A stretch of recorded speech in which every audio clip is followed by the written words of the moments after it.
여러분께 스포츠 정보를 물어다 드립니다. 스왈로스. 지금 날아갑니다. 네, 안녕하세요. 희정씨의 재미난 인사로 안녕하세요. 시작한 오늘 스왈로스 진행자 박다원입니다. 네, 안녕하세요. 패널 한채영입니다. 네, 안녕하세요. 저는 패널 이정입니다. 네, 저희가 저번에 36번째 시간에 WKBL 얘기를 올렸는데 이거 어떻게 됐었죠? 이거, 네. 채용 씨가 말해주시죠. 자랑스럽게. 네, 제가 또 삼성생명의 풀세트 승리를 예측을 했었는데, 정확하게 오늘 이제 5차전 경기가 녹음부로 어제 네. 5차전 경기가 열렸고, 네. 이제 우승을 삼성생명이 차지하게 됐죠. 재웅씨 아주 적중률이 좋습니다. 저번에 그러게요. 녹음할 때 희정씨가 재웅씨 저런 거 다 믿으면 안 된다고 그렇게 하셨는데 믿을만한 가치가 생긴 것 같습니다. 그쵸, 희정씨? 네, 저번 NBA는 제가 맞췄으니까 아직 1대1로 동률이라고 생각하고, 네, 저는 다음에 맞히는 사람이, 네, 진짜 맞히는 걸로 하는 게, 찬반 이성으로 하는 게 네, 맞지 않나. 네, 그러면 오늘도 그런 예측적인 얘기를 좀 해볼 종목인데요. 오랜만에 해외 축구 얘기를 제가 가져왔습니다. 요즘에 또 해외 축구에서 유럽에서 챔피언스 리그에 대한 얘기가 좀 핫해요. 왜냐면 그렇죠. 이번에 16년 만이죠. 유럽 축구 아니죠. 전 세계 축구에서 알아주는 그 두 분이 챔피언스 리그에 진출하지 못하게 됐고 그 다음 세대의 초신성들에게 넘겨주게 되는 상황이 됐습니다, 지금.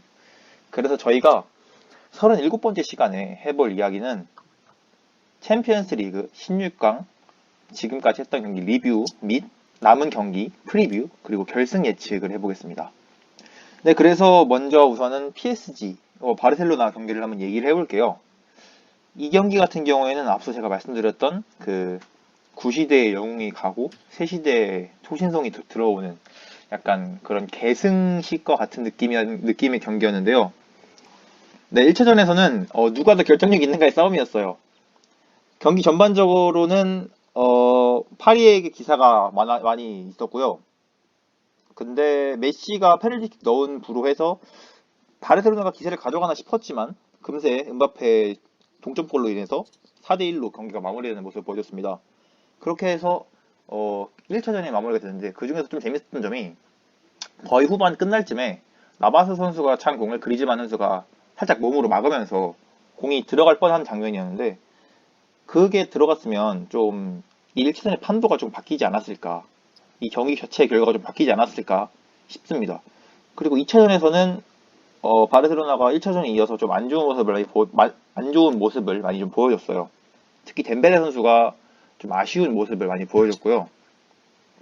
메시 선수도 나바스 선수에게 실미전을 읽히면서 페널티킥에 성공하지 못하는 아쉬운 모습을 보여줬습니다. 1, 2차전 모두 바르셀로나와 PS는 결정력 싸움이지 않았나 싶고요. 바르셀로나는 이름값을 하지 못한 선수들이 많은 점이 좀 아쉬웠습니다.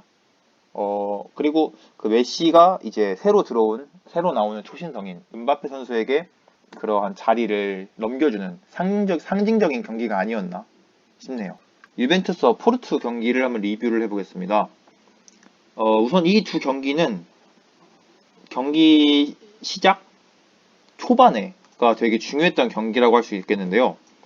우선 1차전의 경우에 경기 시작 1분 만에 유벤투스 중앙수비수인 벤탄쿠르의 실책으로 인해서 어이없는 골을 먹히게 되었어요, 유벤투스가.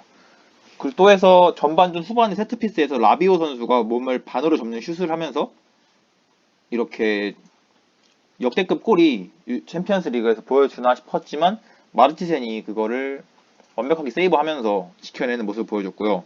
이렇게 흐름을 좋게 풀어오던 포르투가 후반전 한 20분 정도에 마레가 선수가 좋은 골 결정력을 보여주면서 후반 20초죠. 20초에 마레가 선수가 좋은 결정력을 보여주면서 이제 준비가 아직 덜 된 유벤투스 수비진을 향해서 골을 몰아치는 전반전 후반전 모습을 보여주었습니다. 그리고 약간 아까 앞에도 말했지만 아크로바틱한 슛이 많이 나온 경기였어요. 이걸이라는 말이 한 2번 정도 나왔던 경기인데 코로나 선수가 직접 자기가 볼을 띄워서 바이시클 킥을 보여주는 모습이 있었는데 그 골은 아쉽게도 과정은 훌륭했는데 훌륭한 선방으로 마무리되었습니다. 그리고 2차전에서는 약간 1차전에서 우세를 잡은 포르투가 경기를 지연시키려는 모습을 보여서 퇴장까지 당한 모습을 보였습니다. 그런데 그 수적 열세에도 불구하고 페페 선수가 엄청난 수비를 보여주면서 그리고 약간 아쉬운 모습을 많이 보여줬던 유벤투스 선수들에 의해서 총 스코어는 4대4 동점인데 그 포르투 선수들이 원정 다득점 원칙에 의해서 그 8강전으로 진출하게 되었어요. 이때 좀 아쉬웠던 게 호날두 선수가 경기장에서 모습을 많이 보이지 못한 점이 좀 많이 아쉬웠어요.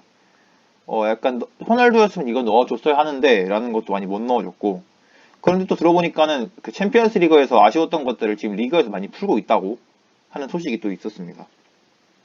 이 전체적으로 두 경기에서는 포르투의 골키퍼죠. 마르테신이 정말 한 몇 골을 넣었다고 해도 과언이 아닐 만큼 많은 선방쇼를 보여줬고 저희가 알던 호날두가 그의 진짜 면모를 보여주지 못하고 메시와 함께 이제 슬슬 다음 4세대의 초신성이죠. 그들에게 호날두와 메시가 홀란드와 은바페에게 자리를 넘겨주는 그런 모습을 보여주는 경기였습니다.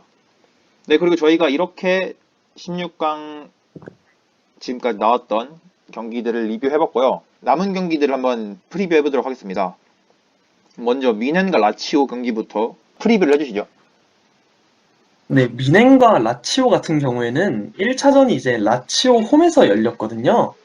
라치오 홈에서 열렸다는 것은 라치오가 유리한 위치에서 경기를 펼칠 수 있다는 것인데 그럼에도 불구하고 미넨이 그냥 이런 표현을 써도 되는지 모르겠지만 개작사를 내버렸습니다.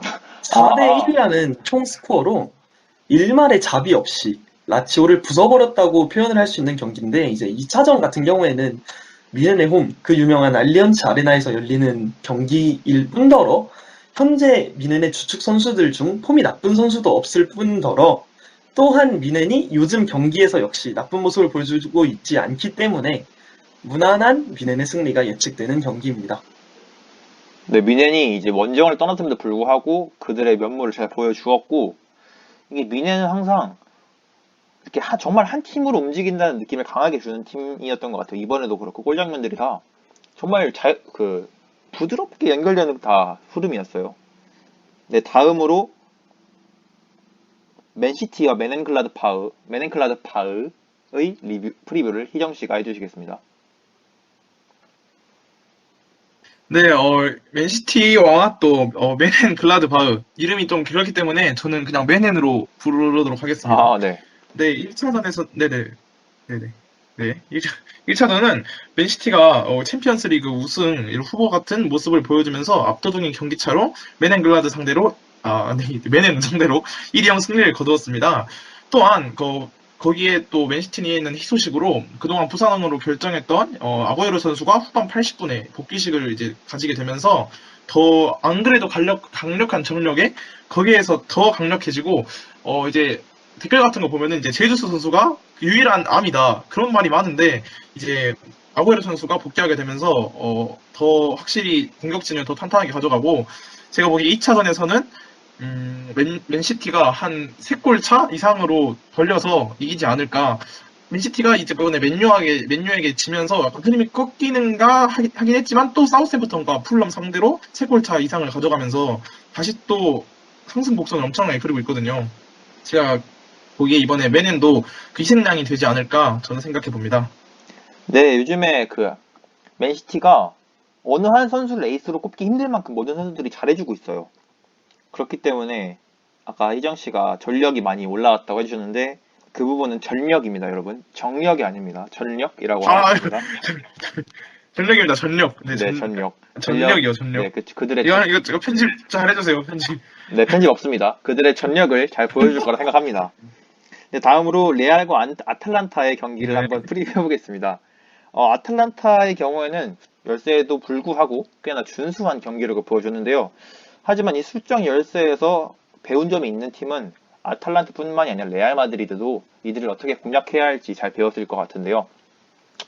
아마 저는 이제 1차전에서 배운 점도 있고 수적으로 이제 사용 가능한 자원이 더 많은 레알 마드리드가 2차전에서는 승리를 가져가지 않을까.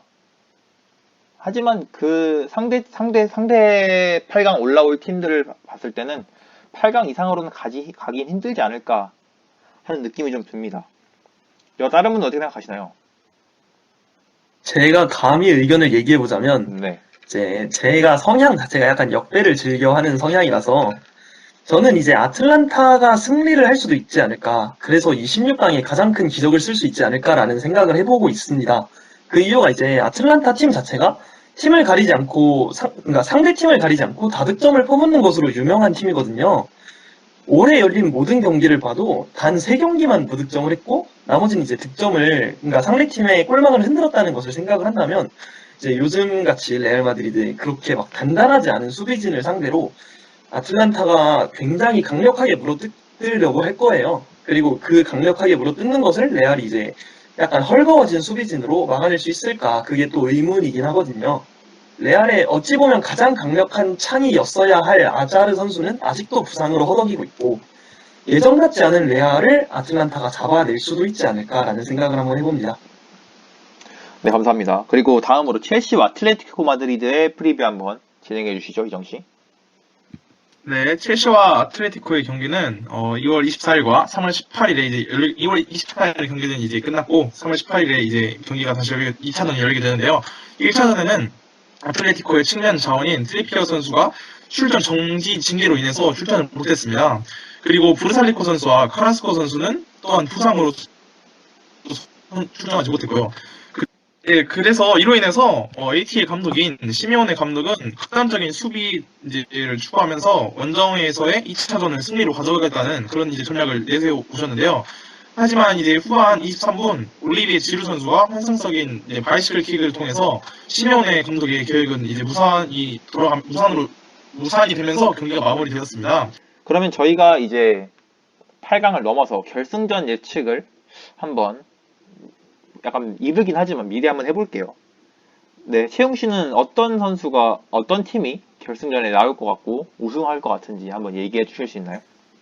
저는 솔직히 일단은 제일 큰 우승 후보는 단연코 바이에른 뮌헨이라고 생각을 합니다. 사실 뮌헨을 그렇게 좋아하는 사람은 아닌데 작년에 보여줬던 우승 토스, 그리고 이제 전력상의 손실이 거의 없는 점, 그리고 분위기가 굉장히 높이 있는 점, 그리고 작년에 우승을 경험했기 때문에 우승 DNA가 있을 것이라는 점까지 해서 이제 제일 큰 우승 후보는 당연히 바이에른 뮌헨이 아닐까 싶습니다. 그리고 이제 다크호스로 몇 팀을 뽑자면 이제 당연하게도 파리 생제르맹. 네. 그리고 저는 약간 의외이게도 리버풀을 한번 뽑아왔는데, 리버풀은 요즘 요즘 상황으로 보면 리그를 포기할 것 같거든요. 리그를 포기하고 챔피언스 리그에 올인을 할 것 같기 때문에 다른 팀들이 이제 리그에 막 경쟁을 하면서 더블 스쿼드 돌릴 때 리버풀은 그냥 1군을 챔스에만 집어넣을 것 같아서 리버풀도 한 다크호스가 될 수 있지 않을까라는 생각을 해봤습니다. 개인적인 약간 사심이나 그런 거 들어가지 않은 건가요? 사심도 조금 있는데 네, 그래도 네. 가능성은 있다고 봅니다. 네, 알겠습니다. 감사합니다. 저는 여러분과 조금 완전히 다른 입장이에요. 완전히 다르긴 좀 뭐하고, 저는 PSG랑 도르트문트가 올라가면 좋겠지 않을까 싶어요. 왜냐면 아까 제가 말한 두 선수, 홀란드와 은바페가 있는 두 팀의 경기가 결승전에서 펼쳐진다면 더 의미 있지 않을까? 그리고 더 재미있는 경기가 되지 않을까 싶은 생각이 드네요. 약간 경기가 다 끝나고 승자가 누구는지 예측하기 힘들겠지만 두 선수가 유니폼 바꾸는 장면을 한번 상상해 보십시오, 여러분. 역대급일 것 같지 않습니까? 근데 물론 그쵸. 현실적으로 생각하자면 저는 미넨과 맨시티가 올라가지 않을까 싶긴 해요.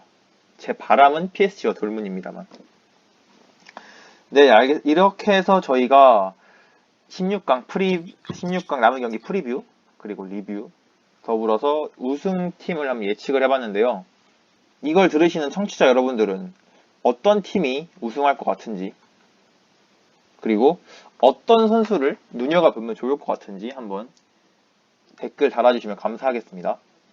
그러면 37번째 시간 스왈로스 여기서 물러가 보도록 하겠습니다. 다음에는 더 재밌는 소식으로, 더 알찬 내용으로 여러분께 찾아뵙겠습니다. 그럼 안녕히 계세요. 안녕히 계세요. 계세요.